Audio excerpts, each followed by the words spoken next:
지난 금요일에 사촌 동생이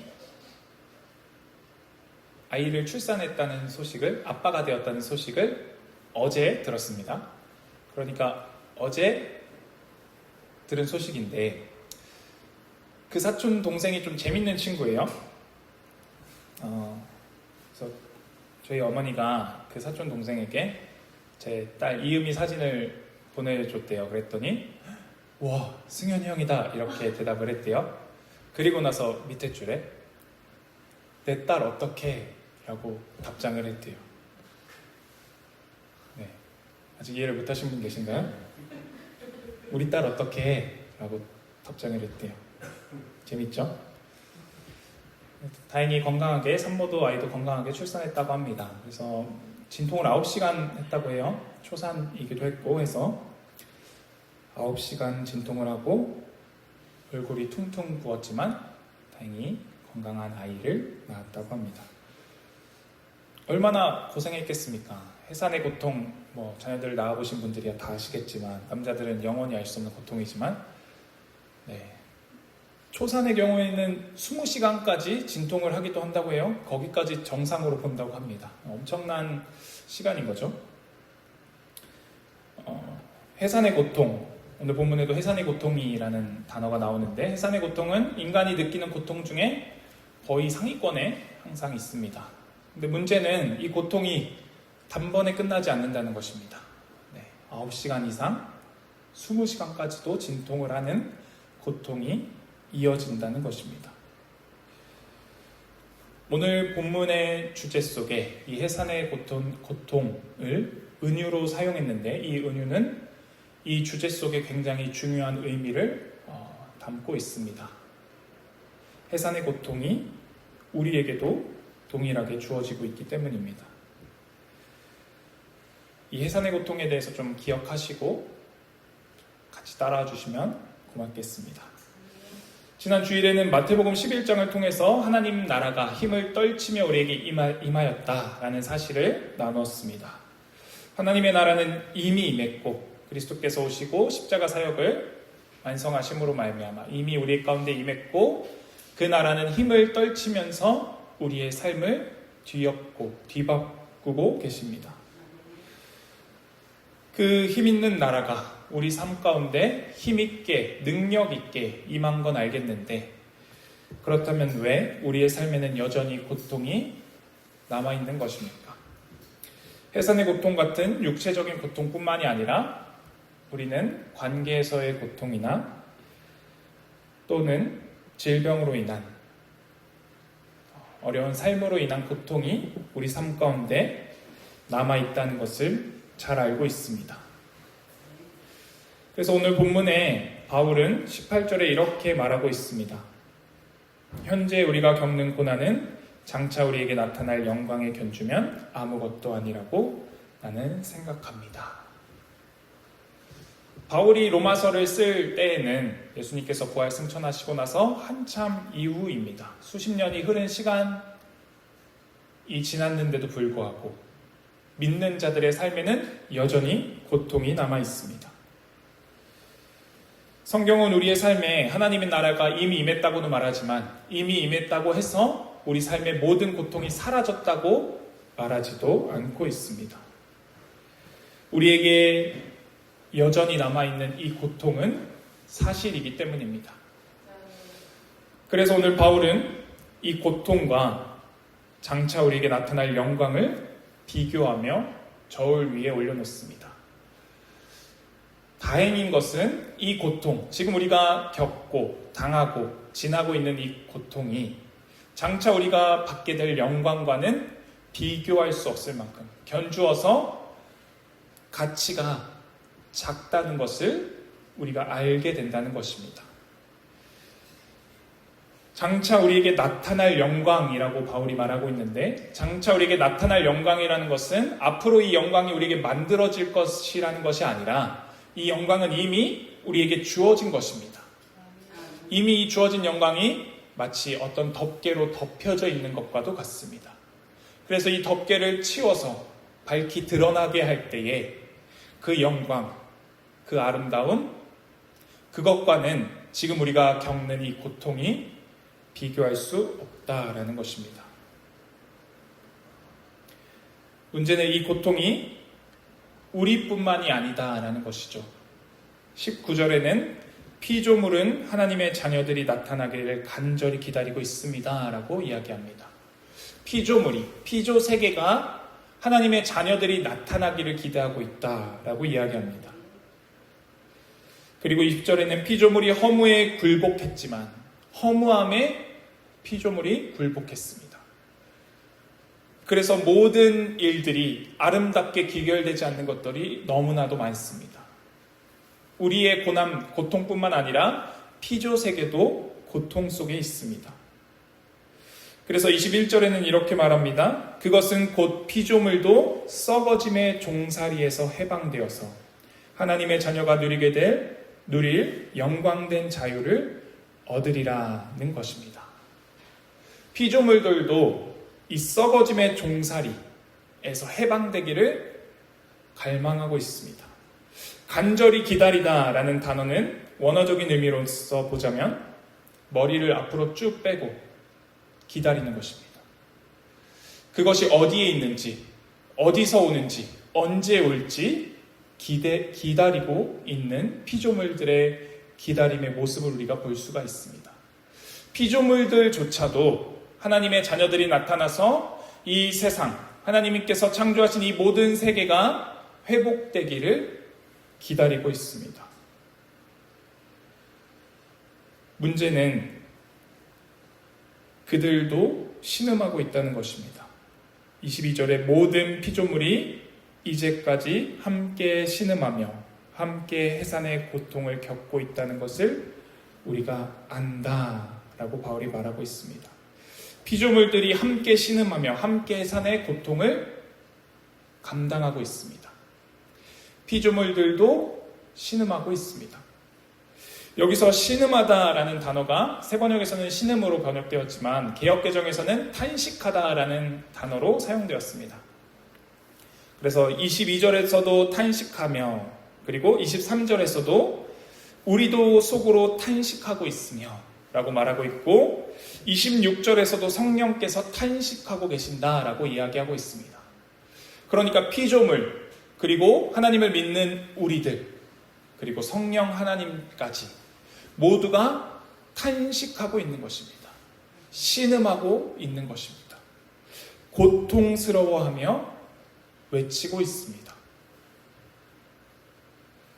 이 해산의 고통이라는 은유는 매우 중요합니다. 왜냐하면 이 고통이 그저 고통으로 끝나지 않는 것이기 때문입니다. 어머니들이 그 진통을 견디는 이유가 어디 있습니까?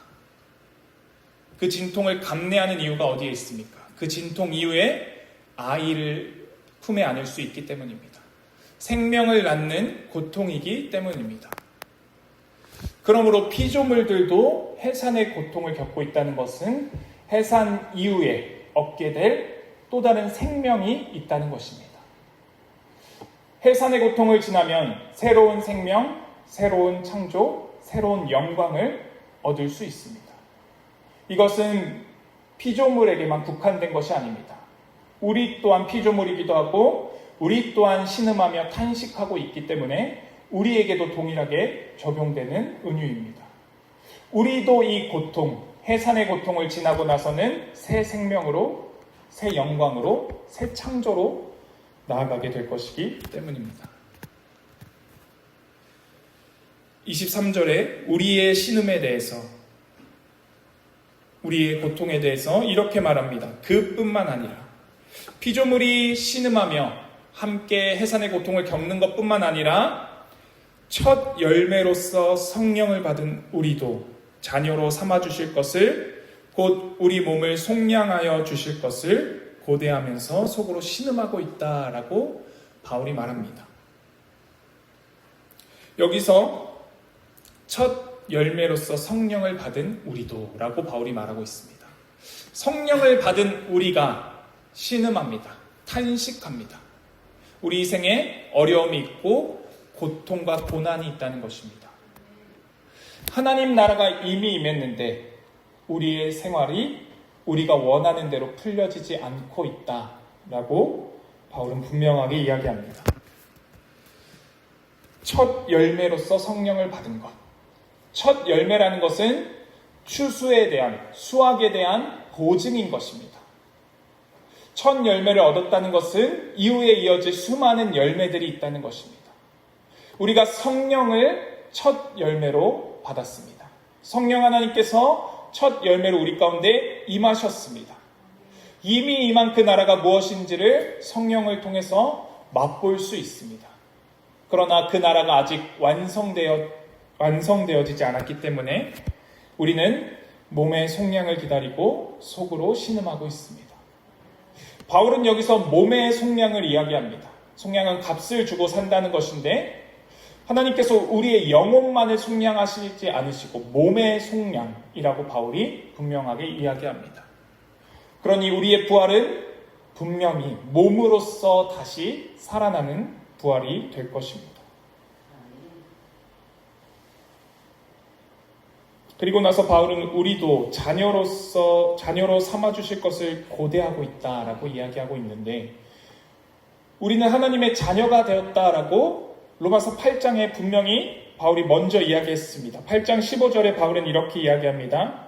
여러분은 또다시 두려움에 빠뜨리는 종살이의 영을 받은 것이 아니라 자녀로 삼으시는 영을 받았습니다. 그래서 우리는 그 영으로 하나님을 아빠, 아버지라고 부릅니다. 라고 성경은 분명하게 이야기하고 있습니다. 우리는 이미 성령을 받아서 하나님을 아빠, 아버지라고 부를 수 있는 존재가 되었는데 여기서는 23절에서는 우리도 자녀로 삼아주실 것을 고대하고 있다, 기대하고 있다라고 바울이 말하고 있습니다.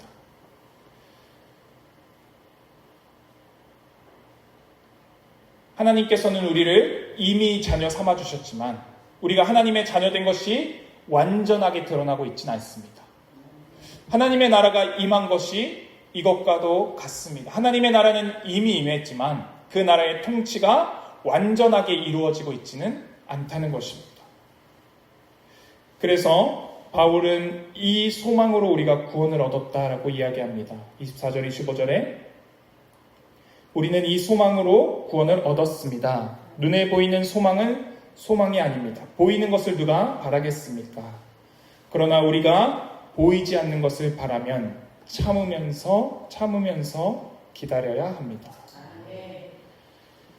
참으면서 기다린다라는 것은 그 아래에 머물다라는 원어적인 의미를 갖고 있습니다.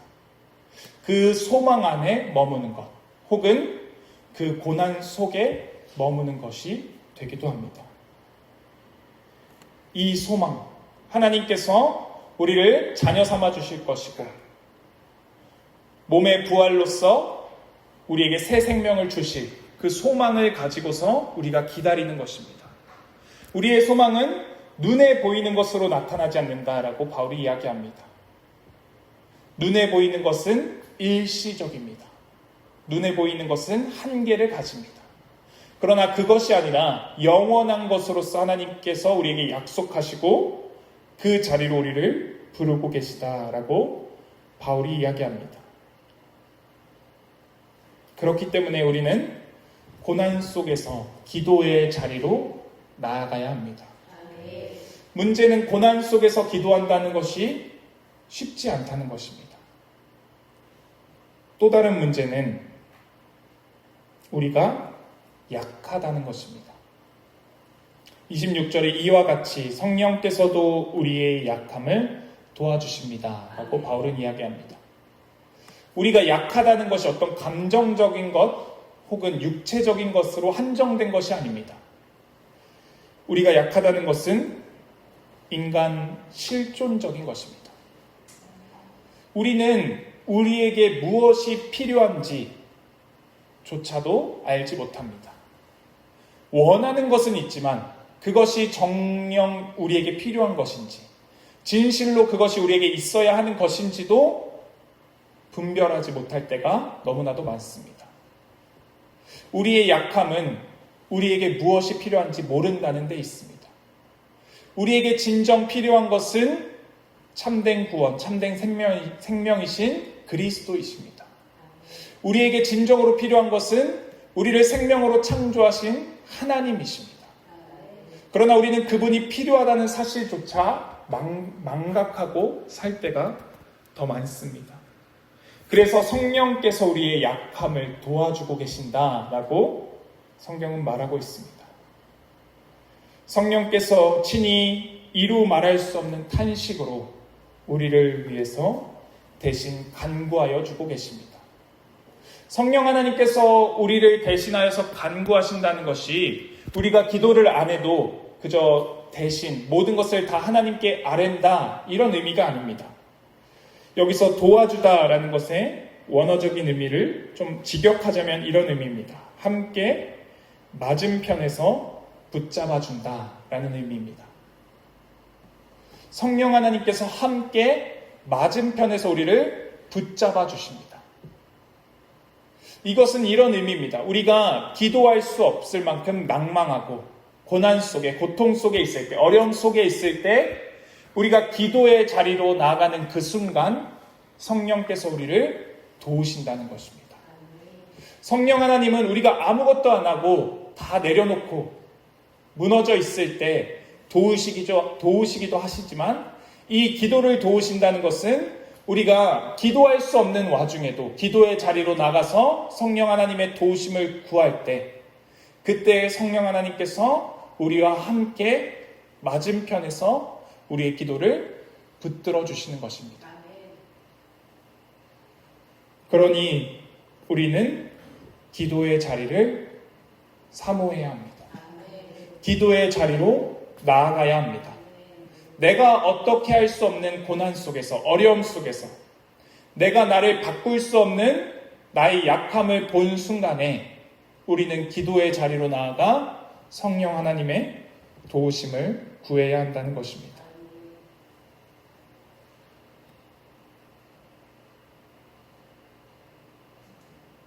그리고 하나님은 우리에게 28절로부터 30절의 말씀으로 약속해 주십니다. 28절 우리가 너무나도 잘 아는 구절입니다. 하나님을 사랑하는 사람들, 곧 하나님의 뜻대로 부르심을 받은 사람들에게는 모든 일이 서로 협력해서 선을 이룬다는 것을 우리가 압니다. 모든 일이 서로 협력해서 선을 이룹니다. 이 선을 이루어가는 것의 주체는 하나님이십니다. 하나님께서는 모든 일을 가지고 협력해서 선을 이루어내십니다. 여기서 말하는 선이 무엇인지 29절에 분명하게 말씀하고 있습니다. 하나님께서는 미리 아신 사람들을 택하셔서 자기 아들의 형상과 같은 모습이 되도록 미리 정하셨으니 하나님께서는 우리가 그리스도의 형상을 닮아가도록 정하셨습니다. 그리고는 우리 삶에 있는 모든 일들을 가지고서 우리를 그리스도의 형상대로 빚어가십니다. 그 일의 주체는 하나님이시고 하나님께서 일하고 계신다라는 것이죠.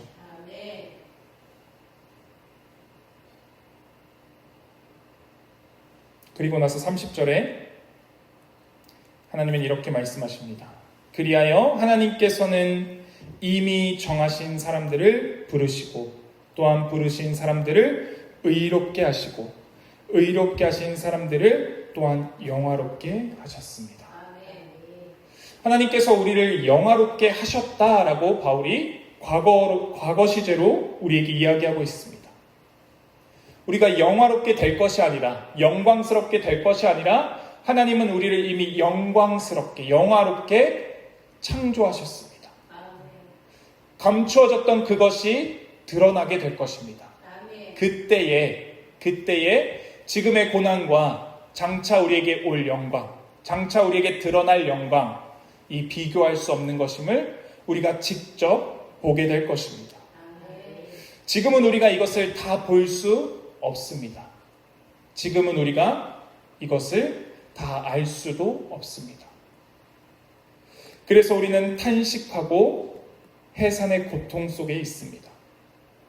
그러나 이 고통, 이 어려움, 이 아픔을 지나가고 나서는 우리를 고통 가운데 두셨던 것이 고통으로 끝나는 것이 아니라 하나님께서 만들어내신, 하나님께서 협력하여 선하게 만들어내실 그 자리로 우리를 이끌고 계시는 하나님의 일하심이었음을 우리 모두가 보게 될 것입니다.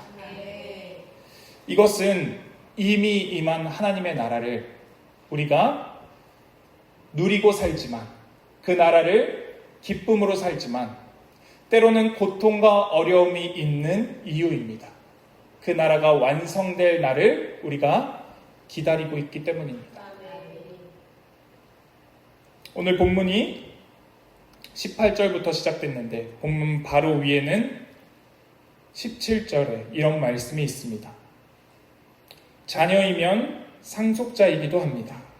우리가 그리스도와 함께 영광을 받으려고 그와 함께 고난을 받으면 우리는 하나님이 정하신 상속자요 그리스도와 더불어 공동 상속자입니다. 라고 바울이 이야기합니다.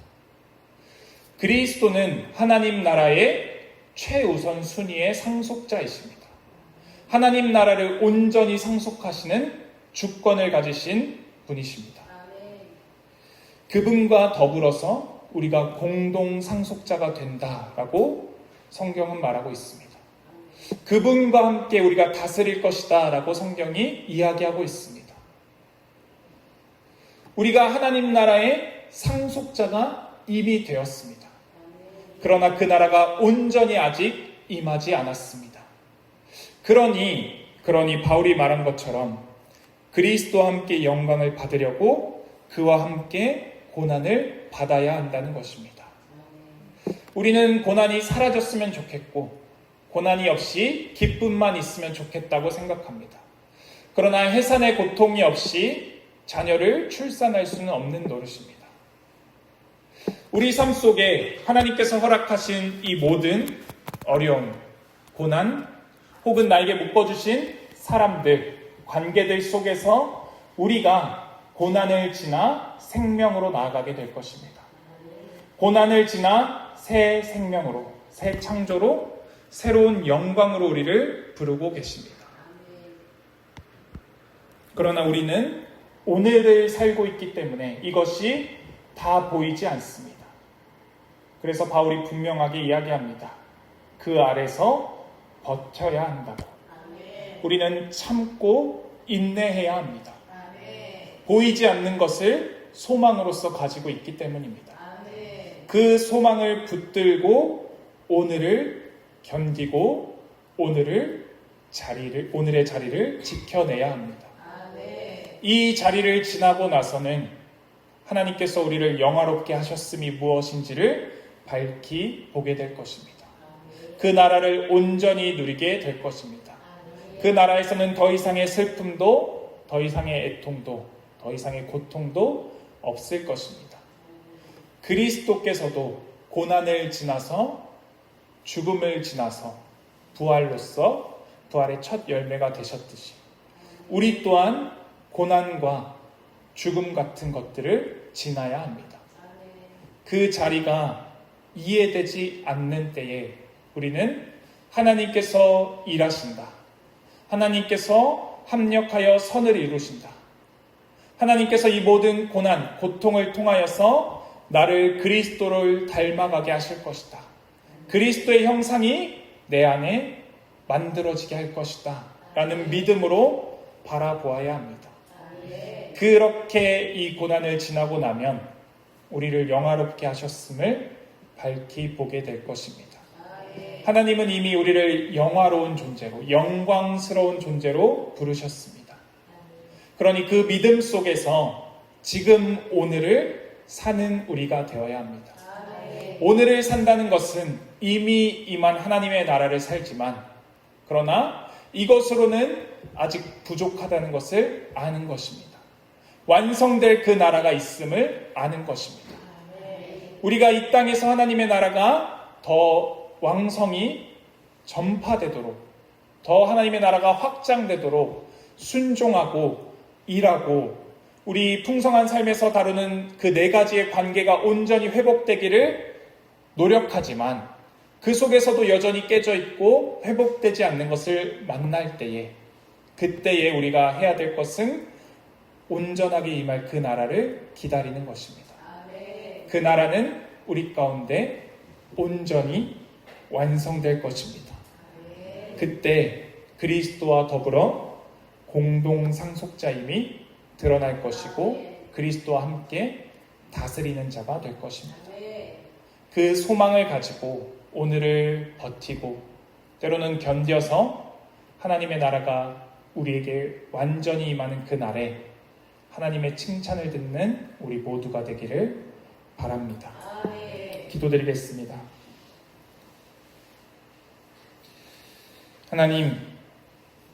하나님께서는 우리 삶 속에 일어나는 모든 일, 기쁘고 즐거운 혹은 선하고 아름다운 일뿐만 아니라 탄식이 나오고 해산의 고통과 같은 어려움과 고난들 속에서도 하나님은 이 모든 것을 협력하여서 선하심을 이룰 줄을 우리가 믿습니다. 우리의 삶이 그리스도를 결국 닮게 될 것이고 그리스도가 우리 삶 속에 흘러 넘치게 될 것을 바라봅니다. 그리하여 우리 가운데 이미 이루어진 그 영화롭게 함, 영광스럽게 함이 드러나는 그날에, 밝히 보여지는 그날에 우리가 당한 고난과는 비교할 수 없는 것임을, 고난에 비하면, 영광에 비하면 이 고난이 아무것도 아니었음을 깨닫는 그날을 소망합니다. 우리의 소망은 눈에 보이지 않기에 때로는 참고 인내하며 기다려야 함을 깨닫습니다. 하나님, 우리 가운데 허락하신 어려움을 우리 넉넉히 이기고 때로는 잘 버티고 견뎌 나아갈 수 있도록 우리에게 은혜를 더하여 주시옵소서. 우리에게 이미 성령 하나님께서 임하셔서 첫 열매로서 우리에게 구원을 보이셨으니 성령 하나님을 의지하여 주님 앞에 나아가 기도하게 하시고 성령 하나님께서 돕는 기도로서 하나님 앞에 아름다운 기도로 올려지게 하여 주시옵소서. 그리하여 우리의 삶을 견디게 하시고 지나게 하사 우리 삶 속에 역사하시는 하나님의 은혜가 얼마나 큰지 깨닫고 그 은혜를 힘입어 살아가게 하여 주시옵소서. 오늘의 삶을 허락하신 주님께 감사합니다. 그 삶을 주님과 함께 또 지체와 함께 주님의 나라에 이르는 그날까지 이 길에서 이탈하지 않고 주님을 따르게 하여 주시옵소서. 그 생명의 길을 우리에게 열어주시는 예수 그리스도의 이름으로 기도드렸습니다. 아멘.